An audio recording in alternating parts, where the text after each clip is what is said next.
passo a palavra, então, para o professor Edgar de Assis Carvalho. Obrigado. Boa tarde a todos.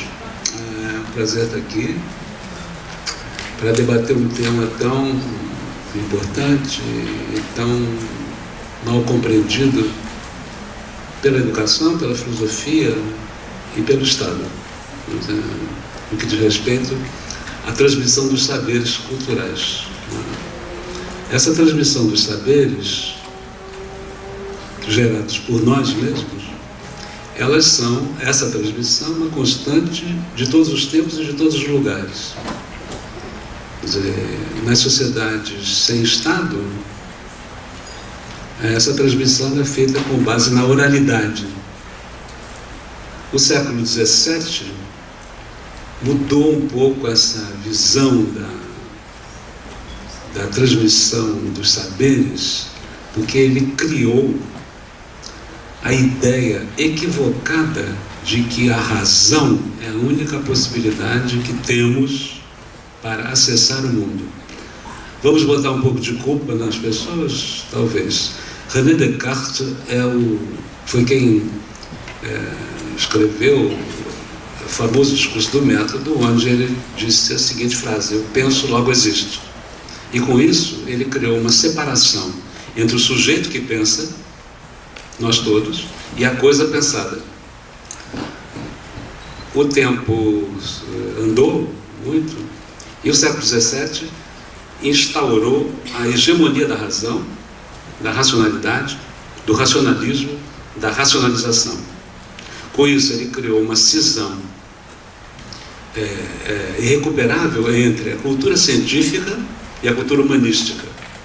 As humanidades, o direito, a sociologia, a antropologia, a filosofia, passaram a ser considerados como descartáveis no que diz respeito à hegemonia do saber, enquanto as áreas técnicas, consideradas científicas, foram entendidas como prioritárias. O século XX andou para frente e, por volta dos anos 50, começou-se a pensar na palavra interdisciplinaridade. Eu sempre fico muito preocupado com o sentido das palavras. O que é o interdisciplinar? É fazer que as disciplinas dialoguem entre si? É construir uma assembleia disciplinar para discutir um problema, qualquer que seja ele, num copo d'água, uma regra jurídica? O que é isso? O que é isso? O que aconteceu do século XVII em diante? Instaurou-se a fragmentação dos saberes. Cultura científica, cultura humanística. Dentro delas, os saberes filosóficos, antropológicos, jurídicos, etc, etc. Cada um com a sua área, cada um com o seu saber, cada um com o seu poder. Michel Foucault escreveu um livro fabuloso, chamado A Palavra e as Coisas, e ele deu uma definição de disciplina, que é uma definição definitiva. Disse ele: a disciplina é uma pseudo-forma de conhecimento disfarçada de um grande apetite de poder. Ela é uma forma de saber, claro, a disciplina, disfarçada de uma sede incontestável de poder. O poder da disciplina está no contorno da área. A interdisciplinaridade, pensou-se nos anos 50 em diante, que era possível criar um diálogo interdisciplinas. O que aconteceu com isso? Não deu certo. Porque hoje se fala muito em interdisciplinaridade, mas não se pratica a interdisciplinaridade. Sabe por quê? Porque nenhum profissional quer abdicar da sua área do saber. Se você não abdica da sua área de saber, não tem possibilidade de diálogo. Eu não estou aqui fazendo um comício contra o conhecimento fragmentado, conhecimento de área. Mas você socializar conhecimentos fragmentados em nome da interdisciplinaridade, a coisa não avançou. Então você usa a palavra e ela perde o sentido. Ela perde o sentido. eu tenho sérias dúvidas hoje com o futuro da chamada interdisciplinaridade. Depois começou-se a pensar que a coisa não estava dando muito certo e começamos a falar em multidisciplinaridade. Um bando de disciplinas discutindo um copo d'água. Também não deu certo. E por que não deu certo? Porque o profissional não abdica da sua área do saber. O tempo rolou, a filosofia andou bastante e começou-se a pensar em uma forma de cognição cultural que fosse além das disciplinas. Quer dizer, que não abdicasse do poder disciplinar, mas fosse além dele. Surgiu a palavra transdisciplinaridade. Eu acho que essa palavra, ela não é uma palavra uma palavra ao acaso, mas é ela que se adequa um pouco mais aos tempos sombrios em que vivemos. Tempos de crises por toda parte. Crises da política, crises do governo, crises do Estado, crises da sociedade, crise da universidade.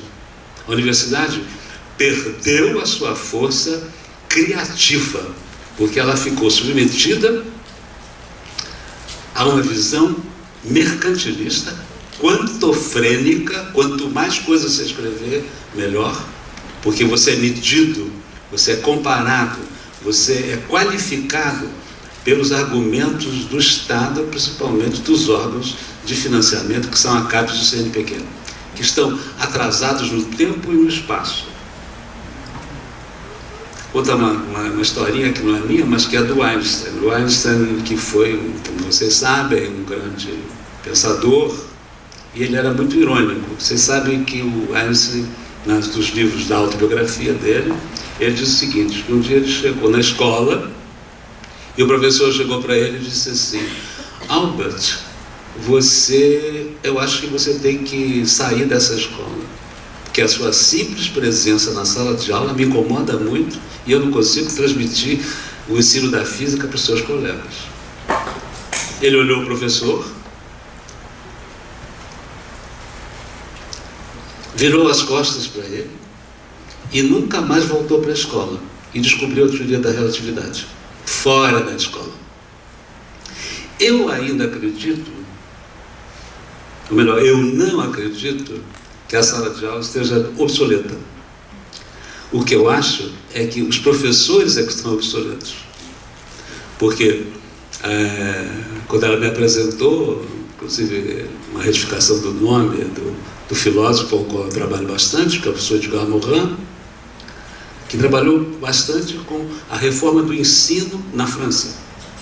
Uma reforma que não deu certo, porque havia grandes empecilhos por iniciativa das áreas sindicais e das áreas corporativas da escola, e a reforma não conseguiu ser implantada. E o Morin cita, nesse projeto que não deu certo, uma famosa assertiva, que é oriunda do Marx, quando o Marx diz o seguinte: não haverá, as frases textuais, não haverá uma reforma do ensino e da educação, repito, não haverá uma reforma do ensino e da educação sem a reforma dos educadores. O educador que não se reforma, ele não pode reformar no ensino. Então, a questão da obsolescência não é na sala de aula, é do professor que não se reformou. E ao não se reformar, ele não consegue estimular os alunos e mostrar que o conhecimento e a criatividade caminham juntos, que o prazer de conhecer, o prazer de educar, o prazer de ser, é que comanda o espetáculo do conhecimento e da transmissão dos saberes. Então, a obsolescência da sala de aula, no que não diz respeito aos aparatos técnicos que uma sala de aula tem, por exemplo, computadores, etc, todo mundo com seu computador, fazendo de conta que está ouvindo aquilo que o professor está dizendo. Parece que o professor não tem mais nada a dizer, porque ele, professor, não se reformou. Ele, professor, não aprendeu a pensar de outra maneira. Ele, professor, não aprendeu a pensar de uma forma não fragmentada.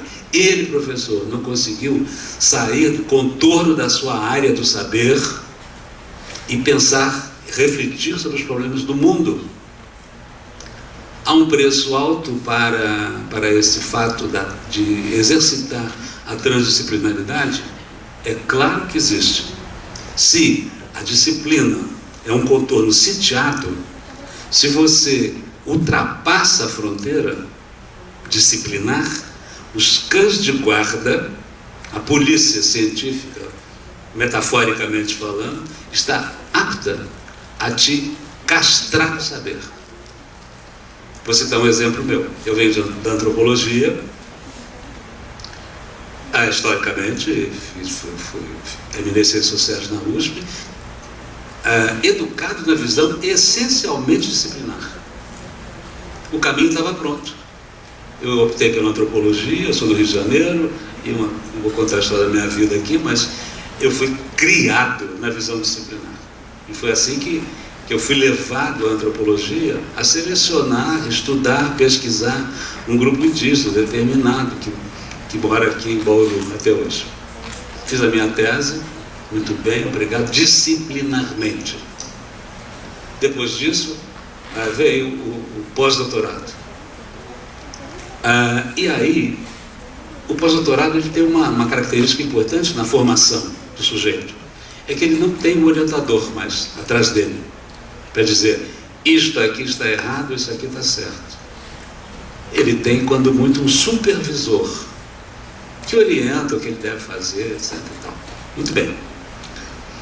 Eu fui fazer o meu pós-doutorado na França, e lá, quando você faz um pós-doc, você tem um projeto para você arranjar a bolsa de estudo da CAPES. Foi assim que eu fui. Era pobre, desgraçado, não tinha dinheiro na vida, e fui para Paris estudar, pesquisar na Biblioteca Nacional da França, tudo aquilo que o Marx tinha escrito a respeito de um mundo não capitalista, de um mundo ainda não contaminado pela ciência, pela técnica, pela indústria e pelo Estado. Uma grande pretensão minha no final dos anos do século passado, do século XX. 90 e poucos.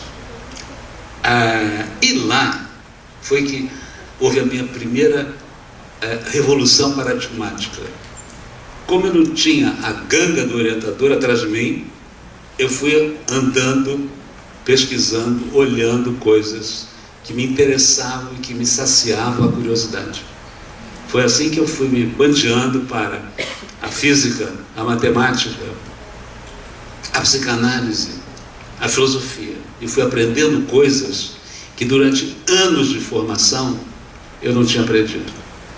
Foi aí que eu comecei a imaginar que tudo aquilo que eu faço hoje, eu faço muitas coisas na vida, eu tinha que abdicar da minha superioridade, do meu narcisismo, para falar, me referir a uma ideia psicanalítica, do meu narcisismo disciplinar. Eu tinha que ir além da antropologia. Hoje, o meu departamento, o departamento ao qual eu pertenço, na PUC, sempre Edgar Carvalho não é mais antropólogo. Deixou de ser. Ele é filósofo, ele é meio psicanalista, ele é meio místico, já disseram isso. Ele é meio esquisito, meio budista, meio gosta de tomar água demais, e coisas assim. Eu acho que o desejo do meu departamento era se ver livre de mim. Mas eu fico lá, insistindo, enchendo o saco, mostrando que há novas formas de entender a vida cultural que não seja a vida disciplinar. E insisto, recapitulando a ideia do Marx, sem que a reforma do educador aconteça, não haverá reforma do ensino. E aí a sala de aula vai ficar obsoleta mesmo. O prazer da criatividade de uma sala de aula, o olho no olho com os alunos, é uma coisa fundamental. É o lugar do afeto, é o lugar onde a comunicação afetiva acontece. Eu gosto muito de citar a filosofia. Acho que a filosofia ilumina a nossa vida. E um filósofo que eu prezo muito, Montaigne, ele escreveu um livro chamado O Emílio. No Emílio sempre há uma ideia de que o preceptor dizia ao aluno, o pai do aluno chegava ao preceptor e dizia: o que o senhor está ensinando ao meu filho? E o preceptor disse a seguinte coisa: eu estou ensinando o seu filho a viver. Essa é a função da educação. A educação, a função principal da educação, a função primordial da educação é ensinar a viver. E para ensinar a viver, você tem que pensar de outra maneira. Porque hoje, o que acontece? Nós estamos diante de uma sociedade em crise, né? Na verdade, todo mundo fala nessa palavra. A palavra virou uma palavra de ordem que explica tudo. Então, a crise comanda o espetáculo. Crise da energia, crise do sexo, crise do amor, crise da política, crise da ética, crise da educação, e assim sucessivamente. Acontece que a palavra crise, ela tem uma origem, e a origem da palavra crise é uma origem grega, que vem de krinon. Crise, portanto, deu no Brasil, no português, a palavra crítico. Quem é o crítico?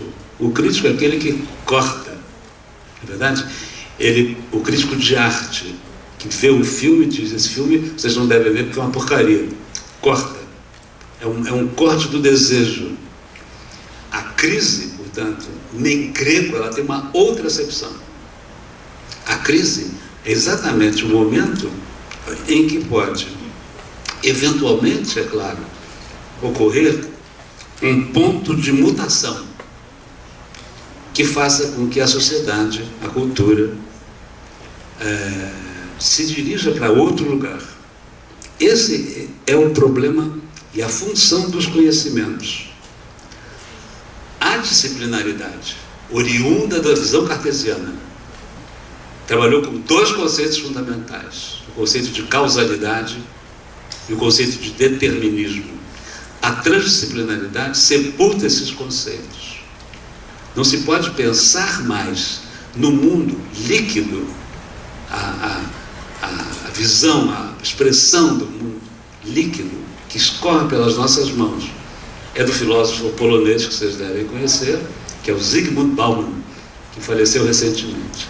Então, essa ideia do mundo líquido que escorre pelas mãos, nela não cabe mais a ideia da causalidade e a ideia do determinismo. Causalidade e determinismo são dois elementos do velho paradigma. O que é o paradigma? O paradigma foi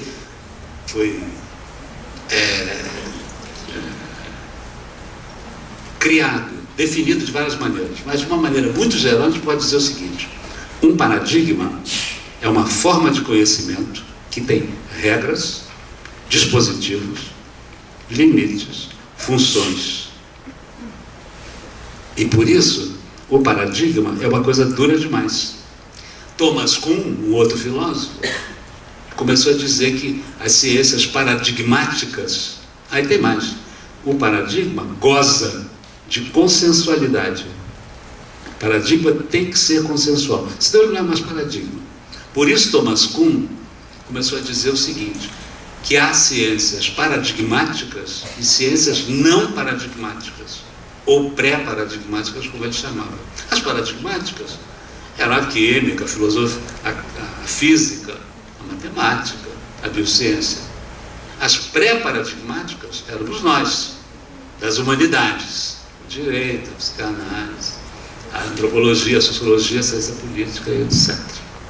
Isso criou uma briga enorme nas ciências humanas para saber quem era detentor de um paradigma melhor que o outro. Então, essa questão, portanto, da causalidade e do determinismo, que não foram extintos de maneira alguma. Muita gente, ainda existe a causalidade, ainda existe o determinismo, mas eles devem ser colocados entre aspas, eles devem ser tomados como uma possibilidade e não como uma explicação finalista. Hoje, fala-se muito na palavra mundialização. É a nossa cultura. Estamos mundializados pela hipertécnica. A hipertécnica, o que aconteceu com a hipertécnica? Qual foi a consequência da hipertécnica? Muita arrogância, muita excitação, muito tédio também. É preciso reeducar o indivíduo. Já dizia o Montaigne, reeducar o indivíduo fraterno, amoroso, solidário, que converta-se em base da ação educativa. Eu errei o nome do filósofo, o negócio do ensinar a viver. O autor desta frase não foi Montaigne, peço desculpas, foi Jean-Jacques Rousseau. Rousseau que disse isso. Ensinar, educar é ensinar a viver. É assim que surge a ideia do pensamento complexo. Essa palavra é uma palavra maldita também. Eu digo maldita pelo seguinte, porque nós temos na nossa mente a ideia sempre de dualizar as coisas. Né? De um lado, a razão, do outro lado, a emoção. De um lado, a razão, do outro lado, a sensibilidade. De um lado, a arte, do outro lado, a ciência. Dualidades consagradas pela visão cartesiana e não extintas pela interdisciplinaridade. A complexidade, essa palavra, quer dizer, quando eu estava na USP, eu sempre, às vezes, brinco com as datas, às vezes em conferências, mesas redondas, programa de televisão, eu sempre digo assim, em 1801, quando eu estava na USP, você sempre pensava que a complexidade se opunha à simplicidade. Eu aprendi assim na USP. O que era o mundo simples? Era o mundo das sociedades indígenas, gente pelada no meio do mato. E as sociedades complexas éramos nós, os urbanos, os urbanoides desse mundo tão chato que a gente vive. Errado. A etimologia da palavra não é essa. Complexidade vem do latim complexus, que é o que junta, o que religa, e não o que separa. O que separa é a disciplinaridade. O que religa é a complexidade. Do latim, complexus. Portanto, a complexidade, ela pensa com a contradição, ela admite a contradição e, por vezes, ela é contra a contradição. Essa é a questão da incerteza da contradição e da contradição da incerteza. Eu acho que é isso que possibilita a nós, todos, a criatividade, a invenção. Portanto, há dois paradigmas básicos, não os pré-paradigmáticos e os paradigmáticos. Há dois básicos. O paradigma disjuntivo, disjunção, que polariza o homem e a natureza, a razão e a desrazão, a ciência e o mito. E um outro paradigma, do qual eu sou militante ardente, que é o paradigma da conjunção, que junta o cérebro e a mente, a psique e a imaginação, o desejo e o recalque. Isso me faz, junto com uma série de outros filósofos, ser um crítico ardente da cultura ocidental. Não acredito nela. E por que não acredito nela? Ou coloco-a sob suspeita? Porque a cultura ocidental cindiu o sujeito e o objeto, a alma e o corpo, o espírito e a matéria, a quantidade e a qualidade, a liberdade e o determinismo, a existência e a essência. O pensamento complexo é um pensamento, é um estilo, é uma forma de ver o mundo, que questiona essas dualidades, quaisquer que sejam elas, e as coloca em circuito. Vamos fazer circular a razão e a desrazão, o homem e a natureza, o cérebro e a mente, a psique e a imaginação, o desejo e o recalque. Esse é o sentido da aprendizagem da universidade. Ela tem razão quando ela diz que os alunos, quando chegam no quarto ano, chegam desvitalizados. E que no primeiro ano, você chega com tesão, com curiosidade. Não é a sala de aula que é obsoleta, é quem está lá. Os mesmos programas, as mesmas bibliografias, o mesmo estilo, o professor não se reforma. Por isso, não tem tesão, não tem desejo, não tem criatividade. E eles chegam ao quarto ano totalmente desvitalizados, loucos para arranjar um emprego no mercado, loucos para arranjar uma bolsa de estudos aqui e ali, sem vitalidade. Mas a universidade não é um caso perdido, não nos assustemos, sempre há brechas, há possibilidades de você mudar as coisas. As brechas, a escola da defensoria pública, a qual estou vendo pela primeira vez, talvez seja uma brecha, onde você discute essas questões. Na universidade, às vezes há pequenos, uma brecha mesmo, coisas que se abrem e que você pode questionar a vigilância disciplinar.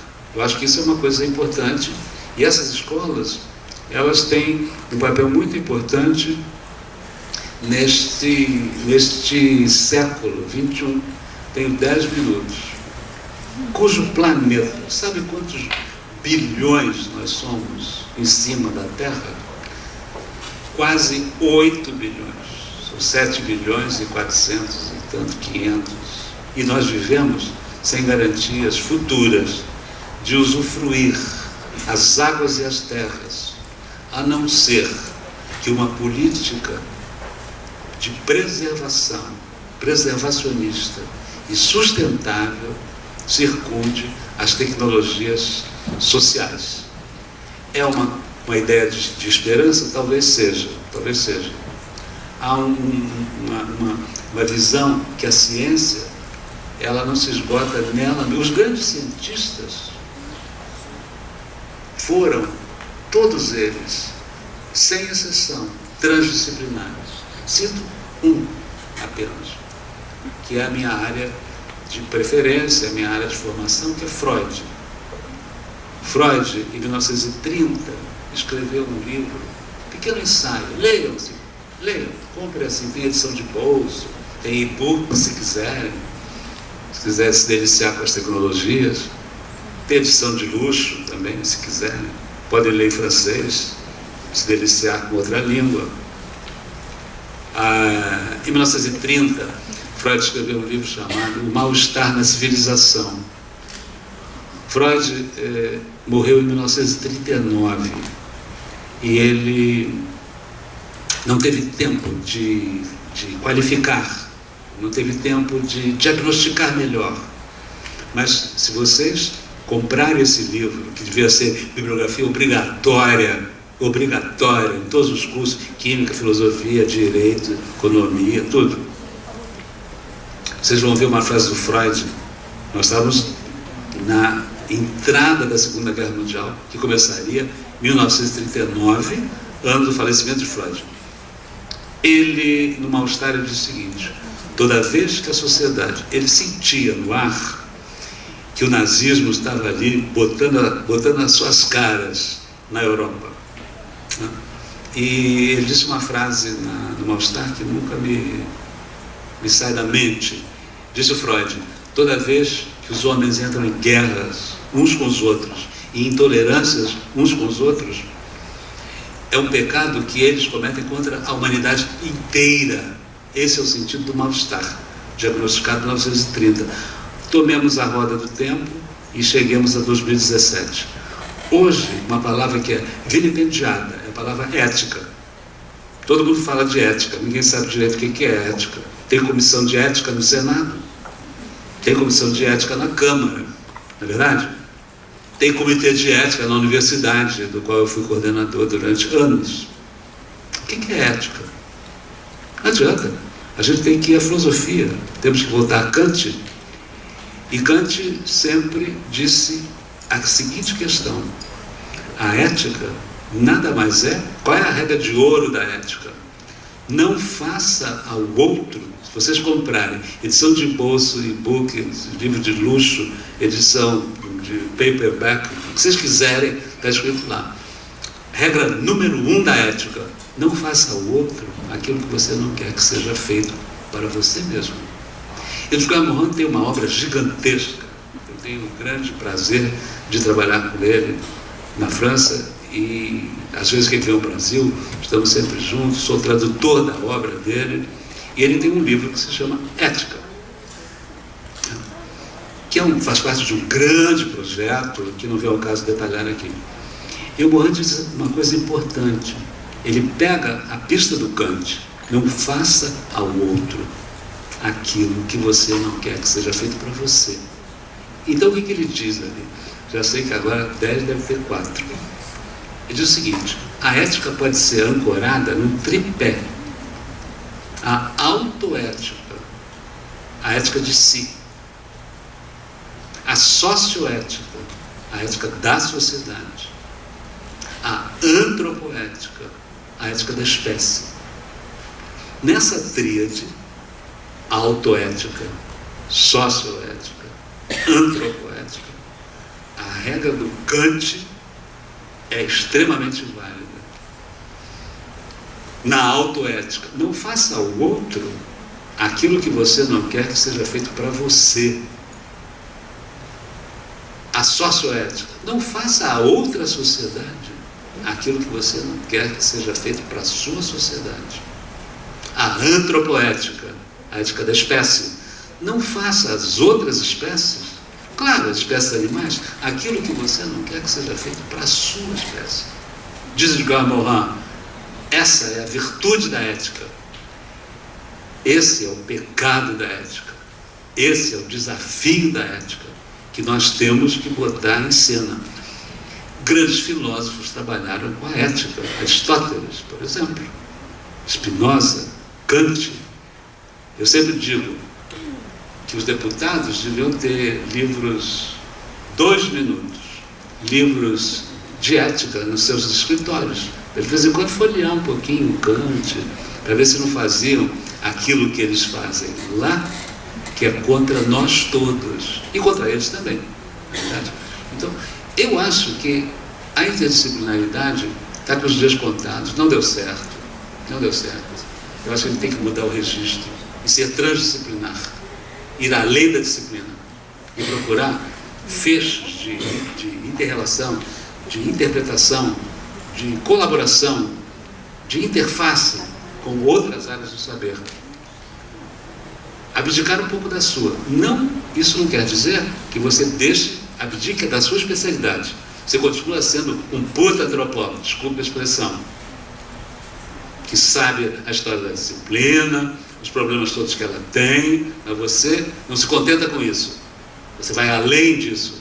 Então, trans é um prefixo que está na moda, né? Fala-se trans de tudo lá. Tem transexual, tem transhumanismo, tem transdisciplinaridade também. Ir além da disciplina. Ir além do contorno sitiado da especialidade. É preciso desconfiar da competência dos especialistas. É preciso desconfiar da competência dos expertos. Nesse último 1 minuto que falta, eu participo no Rio de Janeiro de um Instituto de Estudos da Complexidade. Eu sou vice-presidente do Instituto. E lá tem uma clínica social, com 30 terapeutas. Eu sou uma espécie de supervisor dessa clínica. E a clínica é concebida como um sistema complexo. Ou seja, um sistema que tem ordem, desordem, interação e reorganização. Sempre, a complexidade é isso. Tem ordem? Sempre. Tem que ter ordem, tem que ter regularidade. O tempo acabou. Tem que ter desordem. E dá mais 1 minuto? Tem que ter interação. Eu ficaria falando aqui com vocês durante horas. E tem que ter também reorganização. Quer dizer, a ideia que eu tenho de transmitir nesta escola uma forma de pensar que valorize a criatividade, esteja ela onde estiver, na ética, na política, no sistema jurídico. Outro dia eu estava dando um seminário, agora é meio minuto, me chamou a atenção, um jovem advogado chegou para mim e disse assim, quero te presentear com um livro meu. Era uma tese de doutorado dele. Era lá na cidade de Ijuí, sabe onde é Ijuí? lá em onde o diabo perdeu as botas. Longe, tem que ir de avião, uma complicação. A tese se chamava A Resiliência no Direito. Quer dizer, resiliência. Uma palavrinha, um conceito que vem da biologia, quer dizer, em outras palavras, dar a volta por cima. A resiliência no direito é a resiliência, ele reivindica na tese que o direito se transforma numa área transdisciplinar. É impressionante ver essa tese, a bibliografia que ele usa. A bibliografia totalmente filosófica e muito interessante na medida em que ele trabalha com a resiliência, novas formas de regrar a vida da gente em sociedade. Eu tinha uma série de coisas para falar aqui, não falei nada, viu, do que está escrito aqui. Mas é bom que seja assim. Eu queria agradecer à escola a oportunidade de estar aqui comunicando um pouco dessas ideias, das minhas impertinências. Obrigado.